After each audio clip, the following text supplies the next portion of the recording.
Nej, det kan gå til, han siger. Ja, så er folk til at sidde. Kære far, synes jeg vil sige et par ord. Nu fylder du jo snart 80, og så er man jo, som du også startede med at sige, så er man jo gammel.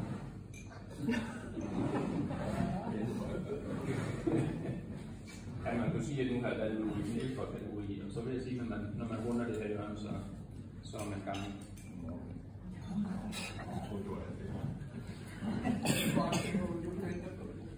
Det er jo dejligt at se, at du har samlet sådan et lokale her med livsvidner, og de alle sammen er en del af din historie.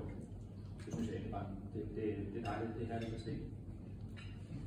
Altså, jeg har jo fået lov til at være med i sådan omtrent halvdelen af dit liv. Og ja, hvis jeg skal sætte et par ord på dig, på den halvdel, så vil jeg vælge klog og kærlig og tålmodig, nærværende og lun. Så i min barndom, der var du jo min store beskytter og helt. Da jeg var lille, der havde jeg rigtig tit mareridt. Og jeg ville fra den modsatte ende af huset, hvor jeg sov og stod, der ville jeg kalde på far. Og altid så ville du komme rendende og trøste mig. Vække mig og trøste mig. Jeg husker særligt et mareridt en nat, hvor jeg havde et ekstra livagtigt drøm med slanger, der forsøgte at spise mig. Og jeg kaldte selvfølgelig på far, som jeg plejer, og du kom ind, og du vækkede mig. Men den her gang, der fortsatte mareridtet efter, at jeg var vågen, og jeg så en slange komme ud af væggen ved siden af sengen og forsøgte at spise mig.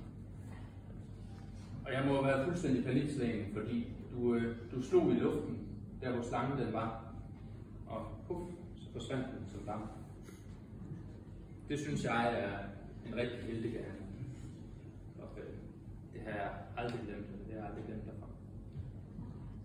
Som teenager, der var du også klar til lidt rådgivning. Da jeg en dag kom og spurgte dig, hvornår det sådan var normalt for en dreng at have sex første gang. Kan du huske, hvad du svarede? Jeg kan da til at spurgte, har du ikke haft det endnu? Du sagde, du svarede, når man får chancen.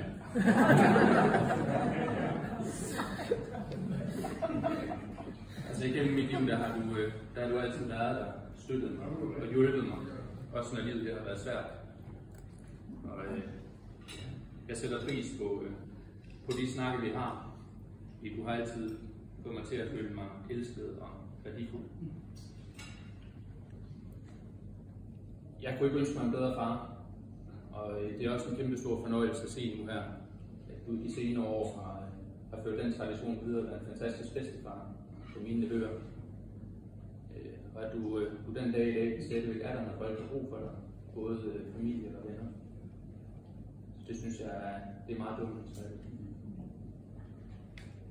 80 år. Det er mange år. Som en gammel. Men 80 er jo bare et tal. Og jeg håber, at vi kan få mange flere år til den talrække. Så skål for dig, far. Skål så. Og tillykke med fødselsdagen. Skål.